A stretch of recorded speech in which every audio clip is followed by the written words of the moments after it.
proceed. Thank you, Natalia, for inviting me. It's a privilege to be able to present this two-part slide set, really, or two-topic slide set relating to COVID-19.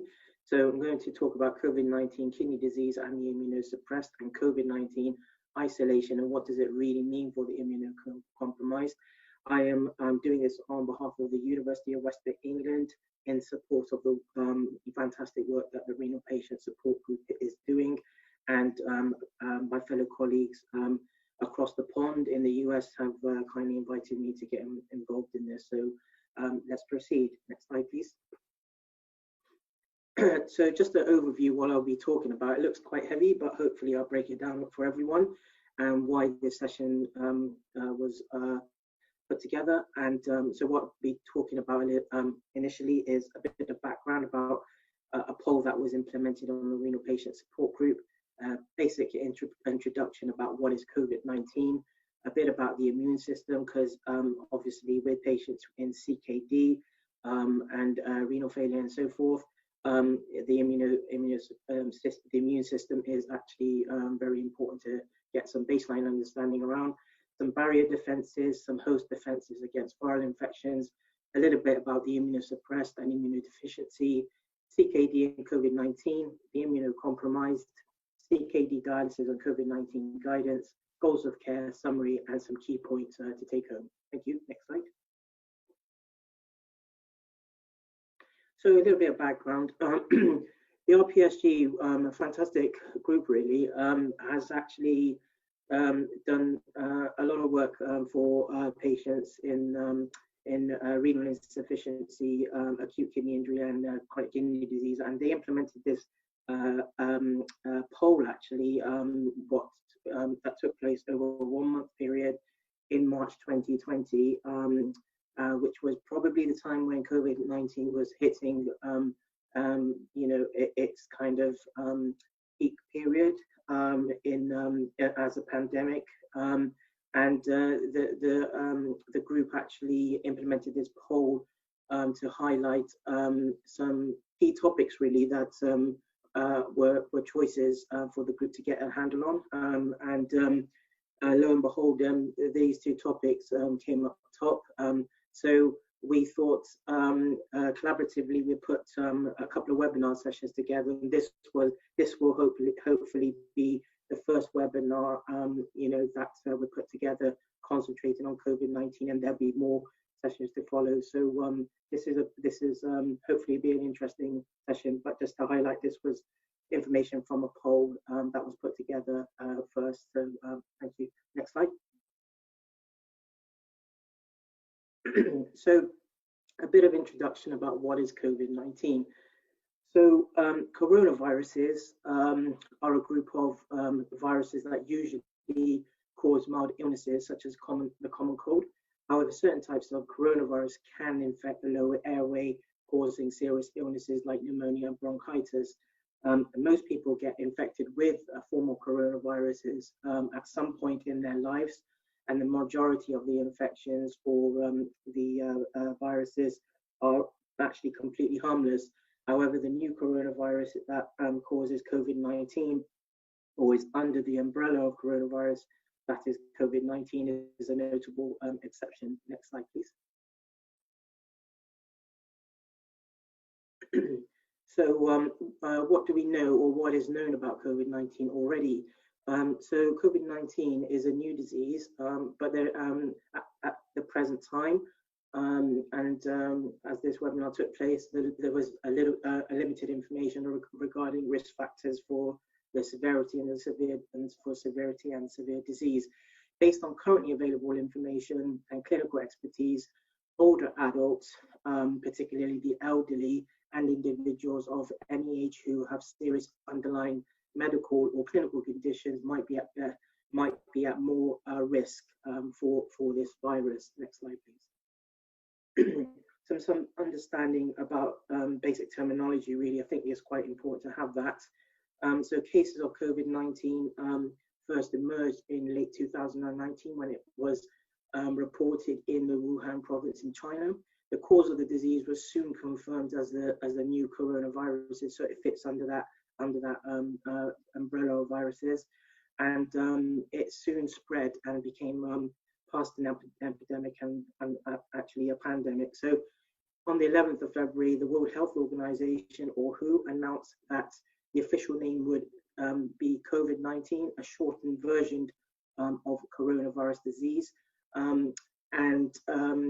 This is not the formal name for the virus, however. The International Committee on Taxonomy of Viruses calls it the Severe Acute Respiratory Syndrome Coronaviruses Form 2, or SARS-CoV-2, because it actually relates to the virus that caused the SARS outbreak back in 2003. So when the coronavirus or COVID-19 is highlighted to the through the media to the public, these are the terminologies they use. Is going to be either a coronavirus as a generic term or COVID-19. Next slide, please. So just to highlight the total UK COVID-19 cases update in the UK now. This is a slide that was taken from the Public Health England, and there's a link there to find out and track the trajectory of COVID-19 cases and deaths.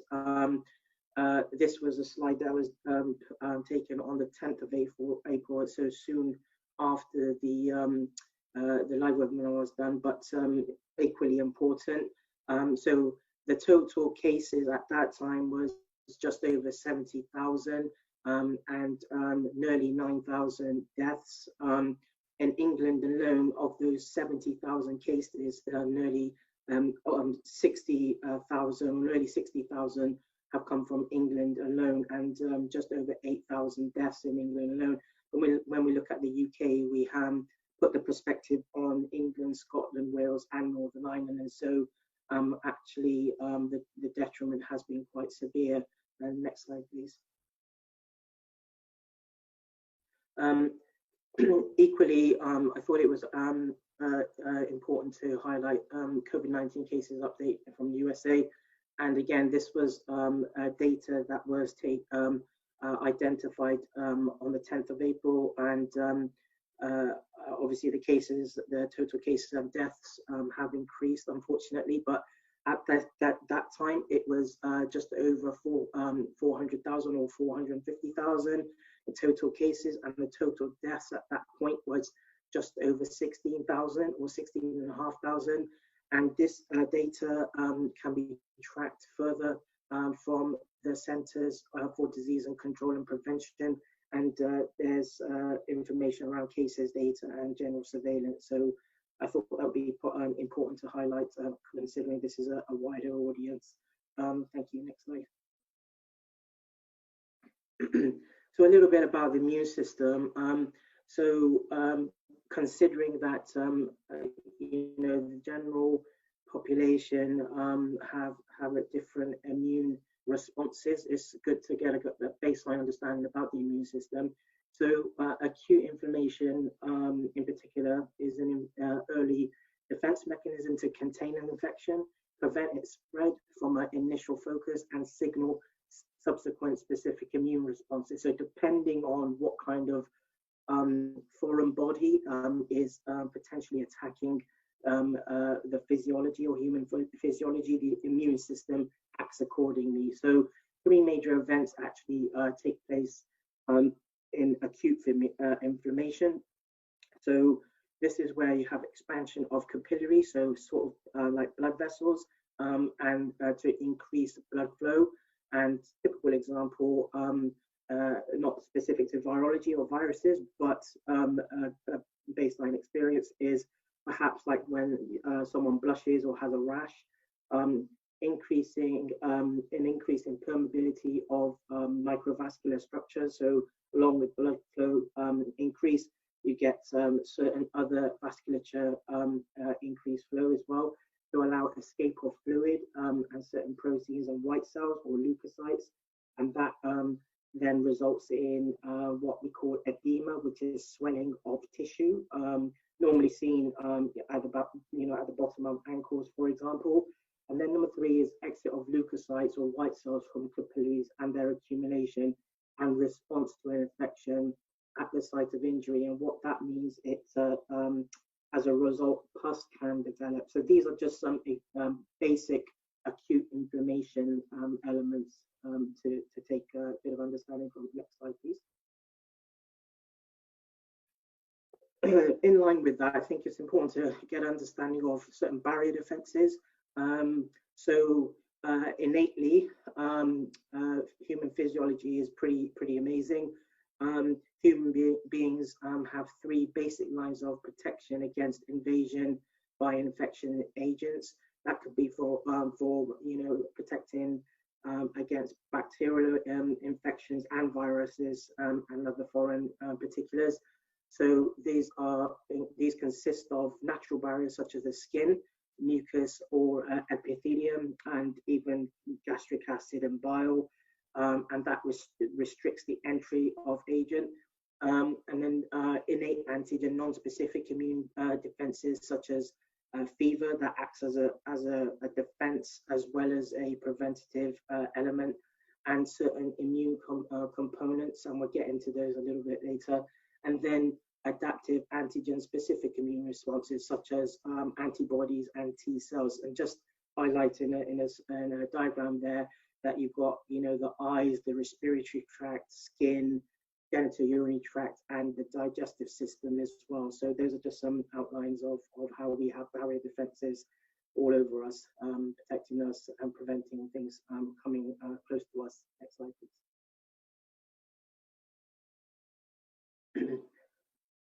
So I want to just talk a bit about host defenses against viral infections. Apologies in advance for a somewhat busy slide, but I'll kind of go over this quite quickly. The immune response is the best and in most cases the only means of controlling a viral infection. Unfortunately, it is the only source of pathogenesis for many virus diseases. So unlike bacterial infection, the goal of the immune system or the immune response in a viral infection is to eliminate both the virus and the host cell harboring or replicating the virus. So you can imagine when it comes to something serious like COVID-19, the immune system wants to actually stop basically a host of the COVID-19 to actually be harbored and then replicated. So this is the big thing about personal protective equipment for health professional workers or key workers, and also why those who are immunocompromised and immunosuppressed, they have to be aware of this for these reasons. So interferons, the amazing components really of the immune system, and natural killer cells, certain components like CD4 T helper cell responses and CD8 cytotoxic killer cells, actually very important for viral infections. Failure to resolve the infection may lead to persistent or chronic infection or death, which is why it's such a big thing to know about different types of cell types within the immune system. Body temperature, fever, interferons, or those components, and other components such as cytokines. These are important because they actually provide a local rapid response to a viral infection and activate the specific immune defenses. Often the non-specific defenses are sufficient. So where I mentioned about barriers in the previous slide, those would typically be non-specific in some ways. That they actually help to prevent the occurrence of symptoms in the first place. Interferon is probably the biggest component to take a little bit more understanding of, because it's the body's first active defense against the viral infection, an early warning system basically at the local and systemic levels. So it actually promotes or highlights the need for other certain cell types to get involved in defending or protecting or fighting in the immune response. So it's a very important defense against infection, but ultimately it also helps, it can be a cause of systemic symptoms associated with many viral infections, such as feeling tired, or that's called malaise or malaise, myalgia or muscle weakness or tiredness, chills and fever. And it's important to know the differences because fever can be non-specific as well, and it could be like flu-like symptoms. So COVID-19 is going to be much more severe because individuals might have other respiratory problems as well. Next slide, please. So yeah, just a little bit about immunodeficiency. So this may result in main things such as genetic deficiency, starvation, drug-induced immunosuppression, and immunosuppression is an overall category of drugs or treatment, such as steroid treatment, cancer, chemotherapy, chemotherapeutic suppression, or tissue graft rejection, and then cancer causes immunodeficiency. And I think most of the audience will be aware of that in some respects. And then diseases such as HIV or AIDS as well. And then immunodeficiency actually occurs naturally in those who the newborn, young, because their immune system isn't developed yet, and then the pregnant women. Next slide, please. So as Public Health England have highlighted, and also the Department of Health in the UK, both organisations have highlighted that immunosuppressed actually are as follows. People at age 65 or older, people who live in nursing home or long-term care home facilities. Other high-risk conditions could include those with chronic lung disease or moderate to severe asthma, people who have serious heart conditions, people who are immunocompromised and on various treatments. In some respects, that could be termed as polypharmacy, those on multiple medications. People of age, of any age, who are at risk or have obesity, other underlying medical conditions, and conditions such as diabetes, obviously CKD or chronic kidney disease or liver disease, which is not controlled very well. And then those who, as mentioned in the previous slide, pregnant women, they also fall at risk potentially. And immunosuppression, obviously for those who are post-transplant, for example, and taking immunosuppression to prevent the organ from rejection or tissue rejection, then that causes a dampening of the immune system. So really, that is why there is a strong message for those who are on immunosuppression to stay isolated or keep isolated for the time being. Next slide, please.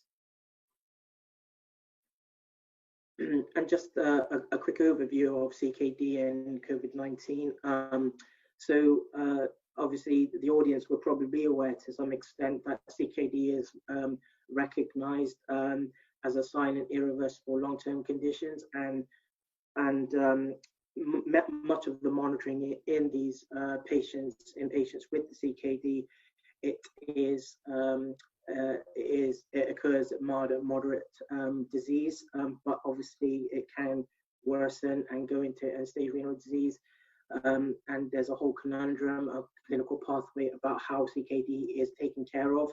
But individuals tend to have a range of biochemical imbalances, including sodium, potassium, and creatinine. And this puts pressure on the filtering components called the nephrons of the kidneys to rid of toxins from the blood.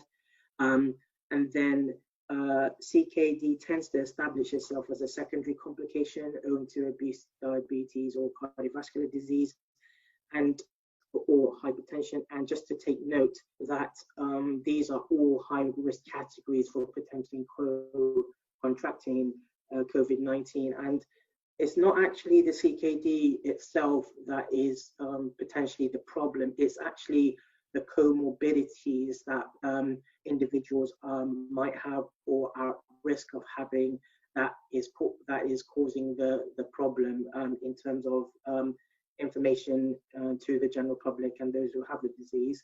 The new coronavirus has also been found to be persistent on certain surfaces, and so it's very important to keep sanitized and clean. The viruses could be diminished by ultraviolet light and heat or humidity, but vitamin D, for example, is something that most patients might be on for bone health, and so it's important to keep keep those supplements as part of your general prescription, because you want to keep healthy in that regard. And just to highlight though, however, owing to the nature of COVID-19, it's actually quite important to also note that again, those who are predisposed to certain comorbidities on multiple meds, including immunosuppression, are susceptible to infection, and this is why there's such a important emphasis on being isolated. Next slide, please. So, who are the immunocompromised? I mentioned a bit about who are the immunosuppressed, and immunocompromised. It actually is not all that different. So, those who are on cancer treatment, those who might be smokers or have a history of smoking, those who are have bone marrow and stem cell treatment, those who have had solid organ transplantation, so anything, not just renal, but any other organ transplant, those are on hemodialysis treatment and who have biochemistry imbalances, immunodeficiency, HIV, and poorly controlled AIDS, as mentioned before, and those who are on prolonged use of corticosteroids. Next slide, please. So this slide set really, or this slide information really comes from the National Institute of Care Excellence, or NICE, which is a government body in the UK, and this is their information around CKD dialysis and COVID-19. So they've outlined that it's important to outline the restrictions to dialysis and transplant patients owing to the COVID-19 pandemic. It's been important to highlight where there might be a delay in potential dialysis or transplant services treatment plans, outlining risk assessments agreed with local infection control teams when considering using side rooms. So some patients might be needing side rooms to treat COVID-19, and normally those rooms might be used for other purposes. And then considering those who will have pre-existing infections or infectious diseases, and where possible, it may be necessary to encourage patients to have dialysis treatment at home in isolation and keeping to prescribed treatment protocols. And then ultimately, the guidance encourages patients to self-care more because of the pandemic, and so there is a more sense of taking ownership and shared care in that regard. Next slide, please. So what are the goals of care? So the treatment of patients suffering from COVID-19 may be orientated towards, and so what that means is that whoever is who has COVID-19 or is definitely at risk, those who are admitted, for example, they have a person-centered approach. So that's what it means when it's orientated towards. Supportive measures, for example, provision of fluids and or oxygen for those who are identified as severe cases, targeted treatment, for example, provision of antibiotics to treat pneumonia, but this is to warn off flu-like symptoms and not specific to COVID-19, but part of that care pathway might be that if someone has COVID-19, they want to rule out that, and part of that treatment plan might be that health professionals may prescribe antibiotics as admitted patients to warn off pneumonia. And then oxygen support, actually we hear a lot in the media about that. For example, ventilator support, renal replacement therapy might be something that is considered to take off any overload fluid. and those who, for those who are in hospital or admitted patients and in intensive care units. So the summary here really is there is ever more importance on ensuring that there is sufficient and appropriate literature understanding from appropriate health professionals around COVID-19, and it's especially probably more important now that that technology is also available for those who feel especially isolated. For example, apps or websites that can be signposted to support those who are in isolation. That will bring more professionals and patients working together to help bridge gaps. That's important. And then obviously diseases such as COVID-19 and influenza, another problematic illness, can be fatal due to an overreaction of the body's immune system. And so when there's an overreaction, this is when patients who are already admitted and have a need for ventilator support, this is actually a sign when the immune system is overreacting, it has to, there's basically a need for the ventilator to support oxygen and blood flow to organs so the immune system can take on the virus. But when this happens, this is when there's something called a cytokine storm. We mentioned cytokines earlier, but basically that's what happens as part of the immune system, taking a hit, and it's overreact. It has to overreact to compensate and to fight off infection. So actually, at the end of it, it's important that professionals and patients work together to understand what needs to be done or could be done better to help bridge gaps in care. So the key points really, nothing new in terms of what's been said by not least the media, but organisations across the globe, CDC, Public Health England, Department of Health, World Health Organization. They're all saying pretty much the same thing, and that is to stay safe, stay well, stay isolated, but also obviously keep active as much as possible in these difficult times. Next slide. So I put together a reading list if anyone's interested. So that's what that list is. Next slide. And I was your host, Shahid Mohammed, and on behalf of the University of West England, delivering this for the Renal Patient Support Group. Thank you.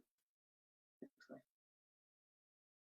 Shahid Mohammed, thank you so much for such an informative session and sharing all of the information and the key points, key goals for the immunosuppressed to be able to better understand the pandemic and managing their home isolation. Thanks so much. So I'm looking forward to invite you to the second part of today's webinar dedicated to the self-care during home isolation.